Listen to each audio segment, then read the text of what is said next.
Police સૂત્ર અનુસાર કેટલાય સમયથી લિંબાયત અને આસપાસના વિસ્તારોમાં મોબાઈલ વાહન અને દાગીનાની ચોરીના બનાવોમાં વધારો થયો હતો.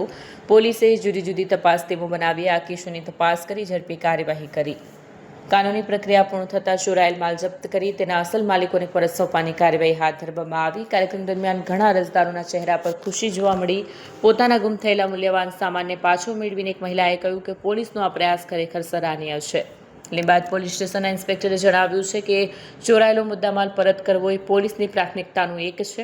તેરા તુષ્કોર પણ જેવી પહેલથી લોકોમાં પોલીસ પ્રત્યેનો વિશ્વાસ વધશે અને ગુનાખોરીમાં ઘટાડો આવશે. ભવિષ્યમાં પણ આવા કાર્યક્રમો યોજવામાં આવશે તેવી પીડિતોને ન્યાય મળી શકે. મારું નામ વિનાયક રાજેન્દ્ર મહાજન. આજે ફોન છે આ મારું ભાઈનો હતો. ગયા વર્ષે 24/4/2025ના દિવસે નીલગરી ગ્રાઉન્ડમાંથી ખોવાનો. તો મને કાલે કિંજલબેનનો ફોન આવેલો કે તમારો ફોન પડી ગયો છે, તમારે કાલે લિંબાયત પોલીસ ચોકી આવવું પડશે. આજે મારો 35,000નો ફોન હતો. મારો પગાર 25,000 છે. એટલે 35,000નો ફોન લઈને એટલે 25,000માં પગાર છે એટલે મને આટલી ખુશી થઈ ને બહુ કે 35,000 કમો આપણે એક મહિનો આખો વ્યાય જાય ને આપણે મહેનતનું પૈસા જાય એટલે બહુ દુઃખ થાય.